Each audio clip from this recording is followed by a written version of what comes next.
Welcome back to the channel, guys, the Budget Koi Keeper. I want to start the video by saying a massive thank you again to everyone that subscribed to the videos, who watches the videos and comments on them.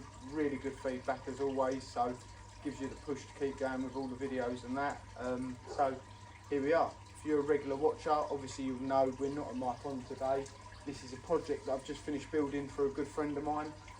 Again, another budget pond. It's a sleeper built pond, and I'm going to take you through today how we built it, what things we've done. As you can see already, it's got the blade running in the background, which is a really nice feature to the pond. We've done a small little batten fence at the back, just so you can't see any of the filters and things like that, just to take your eye off of it. But we'll run you through how we built the pond, what we did, and we'll go from there. I thought it'd be a good little update to show you guys things that I get up to in the weekend when I'm not working on my pond and I'm doing work on other people's ponds. So here we are. As you can see, it's a sleeper built pond. We've not gone for the conventional way of laying them down, so they would be 100mm. We've actually stood them up so you gain 200mm on every sleeper. On the corners we've crossed them over like brickwork. In turn, if you're starting with that sleeper and the next one comes in, the next one will cross over. Just gives it a lot more strength in the corners. We've then combated that with the 300mm by 15mm screws on every timber all the way through, sinking it to the next timber, and then crossed over on the corners. A turn again, we've put every 400cm, we've put in 25mm rebar just to give it some strength and a backbone in it. As you can see, it's not a humongous pond, it's big enough. It is quite high. That was more in turn of in the later date, children and things like that, no one's going to fall into it. And it just gives the pond a lot of depth, you know, for the fish to grow. We have just finished putting a roof over the top of it. That'll just stop the sunlight pumping into it all summer long. It is a proper little sun trap, this garden, so the roof was a must, especially with the rain as well. We kept finding the pH level was moving up and down and fluctuating all the time before we put the roof on. Since then we've been doing regular tests of the pond, and it's worked out a lot better with the roof, so it's not just a looks thing. It does serve a purpose as well. So this is the back end of the pond. What we've built is a mini sort of filter room, things like that. Again, he's running a pretty similar setup to myself, so he's running a 3-bay Cockney Koi filtration system. It's a slight bit smaller than mine, just means that it doesn't take the water that mine takes, but on a pond this size I think it's still a bit overkill, so you're better to have more filtration than what you need all the time. So we're running it through that. On the back side of the filter we're running a 25-watt Cockney Koi UV system.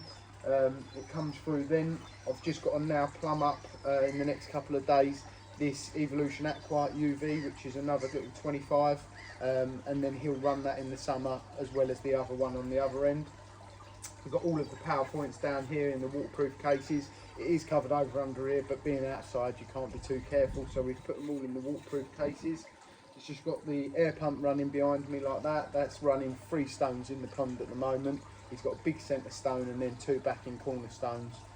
He has got quite a few fish in this pond, so air is the main thing that we wanted to get into the pond, you know, so that's the reason for the 3 stones and not a humongous airing.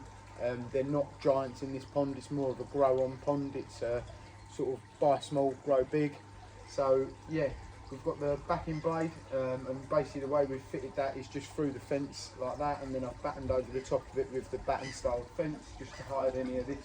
When you're standing here, it's more of just a filter room right as such, rather than a viewing spot, you know, with he chucks all of his bits under here. It's just a bit of space that you can hide things. At some point we are going to be putting a small low barn gate on this, just to cover it off, and if there's any kids come round and things like that, they're not going to get into the filter room and start messing around with everything. But I thought it was a nice little added touch, adding this area on and keeping it undercover. So definitely one to think of if you're building a pond. So when we talked about crossing the corners over of the sleepers, this is what we meant. So when we started off, the first sleeper was protruding this way, then the second sleeper crosses over that protrusion, and then same again as we go up. For every time we've done a crossover, whether it be the front or the back, I've then drilled and screwed the 300mm by 15 screws in, just to stop the corners from pulling apart and things like that. Again, round about this section here, there is the 25mm rebar that goes all the way through from top to bottom. It does require the biggest drill piece in the world, but needs must on a pond like this. You want it to be stronger than it is to be week and then not last as long over time. The last thing you want to do is come out and find you've got all your water, your pond laying across the garden, and you've now got to go koi picking out of the grass. So I think more is less, if that makes sense, in the whole grand scheme of things. You know, you can't be over strong with it. So that's what we've done to combat any movement in the pond. As I say, it's been filled up now for about 3 weeks, and it literally hasn't moved an inch. We've checked it all the time. None of the sleepers are protruding over the others, so it's not got any weak points in it and things like that. So don't be put off by using the sleepers. It is definitely an easy way to get a pond up very quick. So as you can see, I've fitted 3 lights in this. We was going to go for the 4 lights that's similar to myself, but the 3 just seem to space out a lot nicer and things like that. I've got a few little bits to do where I'm going to tuck and hide the cables away, but these are the Allpond Solution lights. They're actually really good quality lights. You can actually submerge the lights, and they've got a weighted bottom, so you can have the lights stuck down the bottom of the pond, which is a great feature if that's the way you want to go. For the purpose of this pond, we put them at the top facing down, a bit similar to my own pond, just for the pure fact when you come out at night, the main thing you want to see of the pond is the fish. So the reason for the lights being up there is that. As I say, I've got a few little more added touches I'm going to do, where I'm going to hide this, we're going to clad the underneath, so we'll be doing an update video on the pond as it goes through. But yeah, they're just there facing down. At night it gives you a really good definition of the fish and really shows off the colours when you've got them going. So I put them on for the purpose of the video, just to show you what they look like in daytime. But no, they are a really good added touch, and they're very, very cheap products for what they are. So definitely, if you're building a pond or you need a couple of added bits, definitely look at Allpond Solutions, because they come at a real bargain price and they didn't affect the budget at all when we was building the pond. And at the end of the day, that's what it's all about. If you can save a few pounds here and there whilst building one of these ponds and still get the same enjoyment, you know, why not? So the pond itself is just shy of 6,500 litres, which is a great size for a pond of this. It's not taking up huge space in the garden, it is just in the corner tucked in there. Like I say, it's not the world's biggest garden we're in today, but he wanted the pond to be a main feature point of that. That's why you come through over the decking area, and the pond is right here. There's a great little viewing spot from this corner if you're standing on the decking, you know, when people are around in the summer. Barbecues and such, you know, it's going to be a great little added bit to the garden where people can walk over and have a look at the fish. Like I say, at the moment the fish in here are not huge. I think the biggest in here at the moment is just shy of 30 cm, so not massive fish, but it's more, as I say, of a grow on pond. That's my friend's enjoyment of the hobby, is more buy small, grow big, and that way you do get a lot of pleasure out of the fish. You know, you get to see them for a longer period of time. They're not show fish. He's never going to be interested in the showing. A bit like myself, you know, it's more just what you like and what you want out of the hobby. So that's his whole thing with it. As I say, with the blade running in the background as well, it gives it that sort of calm and tranquil era about it. So it is more how he wanted it built, not just what to everyone else's standard. You know, there's other people that say, oh, I would have put 2 bathroom showers at the back and things like that. It's all personal preference. This is just how he wanted it. This is how he imagined it, and he sort of told me how he wanted it, so we made it happen. On the side we've got the big 3x3 posts. Again, bit overkill, but that's how he wanted it done. And he managed to reuse these from deckings. They were actually top decking posts that were going to have ropes sort of running through them. So we've reused all of them. Again, some people saying, oh, the post holders look horrible, but other than, I couldn't think of another way really of doing it other than actually boring the square out and slipping them down. But they're strong as anything, you know, and it really doesn't bother Charlie, who I built the pond for. Like I say, at the top he's got a lovely bit of wood at the top, and it's all going to be stained up at some point. We're just trying to work a way of covering the pond so that he can do all the staining that needs to be done. Ideally it should have been done after, but the fish at the time of building this were actually in a pool in the garden. That we had a filter running in the pool and everything like that, so it was more of a must to get the pond up. Like I say, this took us literally 2 weekends to build, so where we've both got jobs and that, we've built everything on the first day, and then we transferred the fish over as soon as the liner was in, and then we built the roof and everything the weekend after. The pond itself is sitting on a 12-inch solid concrete base, so I've got no worries about movement there in the pond at all. It was one of them ones, again, it was a bigger area that we had already made for the first pond he had, which was one of the drop click ponds that you can buy from most places. So this is his sort of second pond and how he wanted it, like that. So like I say, it's a great added thing to the garden, and it definitely draws people over when barbecues are going and things like that. It's the first thing I think that anyone, when they walk into the garden, they walk straight over to the pond and they stick their heads over the side and have a look at all the fish. So yeah, definitely a good added feature to the garden, and it hasn't cost a fortune, you know. I think this pond is well under £1,000 for everything you see here. So yeah, it is another pond on a budget, and it's, like I say, he's getting the same enjoyment out of it as what anyone else would out of any pond they've got. It's not about what pond you got, you know, it's about how you run the pond, what you're doing with the pond, and how you treat the fish in the pond. So like I say, it is a lovely pond. I really like it, and I'm really happy that I've done it.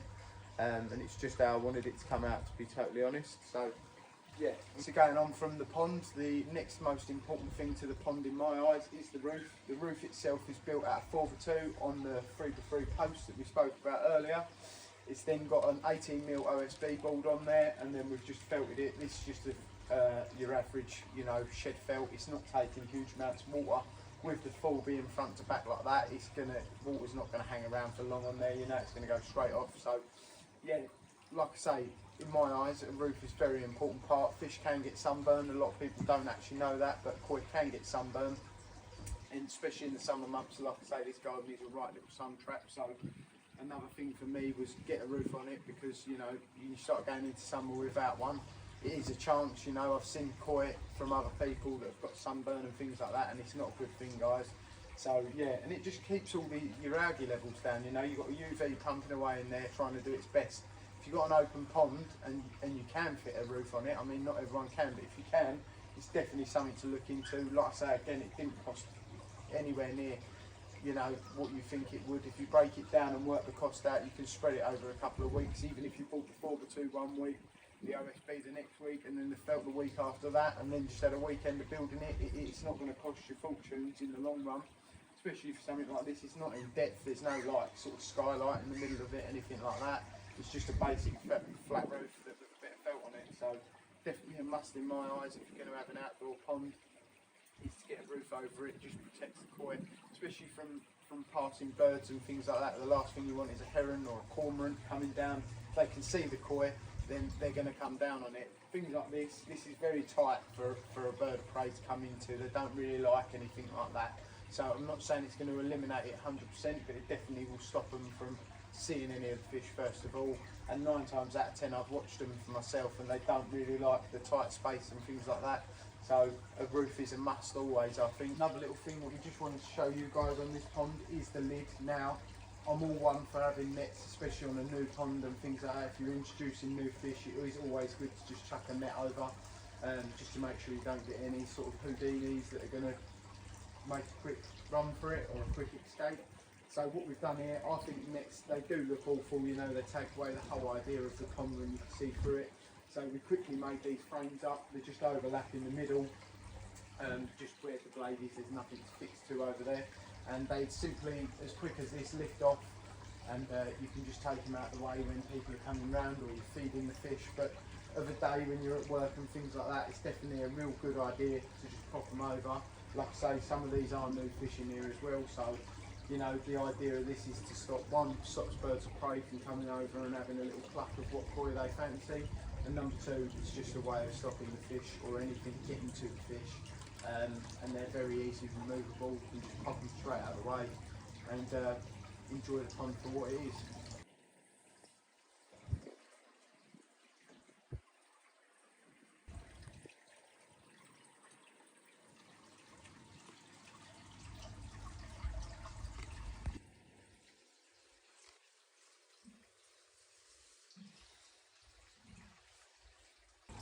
So as you can see by looking around the pond, if you really want to get into the hobby, or you've got a smaller pond and you're thinking about making a bigger pond, you really haven't got to spend thousands on ponds. Like I say, this whole pond has cost well under £1,000. I can do a video, you know, breaking it all down, but yeah, it is under £1,000, and I think it looks, you know, fantastic for for the money that has been spent on it. And like I say, it's not to everyone's taste, but it's exactly how that my friend wanted it built, and that's why it's been built the way it is. At the end of the day, like I tell everyone, you haven't got to spend thousands, and if you want to get into the hobby, it's the best way to do it. You know, sleeper ponds are great. I love a sleeper pond. Very easy to build as long as you've got a good base and good foundation to go off. The pond will shoot up before you know it, and things like that. If you work into a budget, the roof can all come later. You know, you haven't got to build it straight away. So definitely something that you can do on a low cut budget. You know, you could even get the sleepers as long as they're not mullered. You can get them second hand. I see them all the time on Facebook Marketplace. They're in good condition. They're left over from people's projects and things like that. So it's definitely a good way to get into the hobby and have a good sized pond. You know, this isn't a small pond by any standard. It is a really good sized pond, and like I say, it's perfect for what my friend Charlie wants to do with it. You know, grow the fish on and see them get bigger and things like that. So it's a great way to start it. I just wanted to do a video of the pond to show you guys it is possible. You know, if you had a £1,000 budget, you've proved here that you can build it. You know, you've seen the bargains you can get from the videos I've done and things like that. So that was the main reason of the video, just to show you guys, you know, what you can do with a small budget, and what you can get out of it at the end of the day. As soon as it's all stained up, I'll come around and I'll do one final video on the update, and we'll do something with the cables and hide all of them. But like I say, you can really do it for a real good budget. You know, you probably could have done it for a lot cheaper than what I built this one for, but he did want to buy the sleepers new and things like that. All the top wood, you didn't have to go with this, you could have decked it the top if you wanted to, but he just wanted a nice smooth touch to the hand when you're leaning over the pond, you know, and you've got your coffee in the morning and you're looking at the fish. So definitely. But that was just a small update of this pond. I'm going to show another one that I'm going to start building for another friend of mine. This is another hobby I do, part of the koi keeping and building ponds. So it's what keeps me ticking and keeps me sane. But yeah, just wanted to update you guys on this one and show you how it looks and things like that. So as always guys, massive thank you to everyone watching the video. All the comments I get are really good comments, honestly. It blows me away every time when I read the comments and I see how many people are watching and how many people it's helped out. So yeah, no, it really means a lot. So if you're not subscribed, then you can subscribe, perfect. Ring the bell is even better because you'll keep up to date with all the videos I post up and things. I've got some good videos coming up over the next couple of weeks of going to my local koi dealer, showing you around there. He's getting all of his new stock in, so we're going to do a good video on that. So like I say, if you're not subscribed, subscribe, hit the bell, hit the like button and share the videos guys, because it keeps the channel moving and it makes me a very happy koi keeper.